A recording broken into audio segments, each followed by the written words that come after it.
Channel of Vadodara. જય અંબે કાર્તિક સ્વામી મંદિર દ્વારા પંગુની ઉત્તરમની આ વર્ષે પણ કાવડ યાત્રાનું આયોજન કરવામાં આવ્યું છે, જે સંદર્ભે પત્રકાર પરિષદનું આયોજન કરવામાં આવ્યું હતું। વડોદરાના ઐતિહાસિક 100 વર્ષ જૂનું જય અંબે કાર્તિક સ્વામી મંદિર દ્વારા છેલ્લા 45 વર્ષથી પંગુની ઉત્તરમની કાવડી યાત્રા કાઢવામાં આવે છે, જે આ વર્ષે 25/3/2024 યોજાવા જઈ રહી છે। વર્ષો પરંપરા મુજબ મોટી સંખ્યામાં દક્ષિણ ભારતીય પરંપરા મુજબ સાથે પંગુની ઉત્તરમ પર્વની વાર્ષિક ઉજવણી કરવામાં આવે છે। શ્રી જય અંબે કાર્તિક સ્વામી સેવા ચેરિટેબલ ટ્રસ્ટ છેલ્લા 52 વર્ષથી ખૂબ જ ભક્તિ, ઉત્સાહ, સંસ્કૃતિ અને પરંપરા સાથે પંગુની ઉત્તરમ પર્વની વાર્ષિક ઉજવણી કરે છે।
ભગવાન કાર્તિકેય સ્વામીનું મંદિર છે, આશરે 125 વર્ષ જૂનું છે।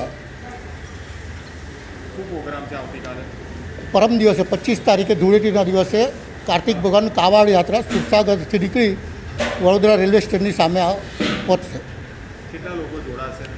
અંદાજે 400 થી 500 લોકો જોડાશે। આ 125 વર્ષ જૂનું મંદિર છે।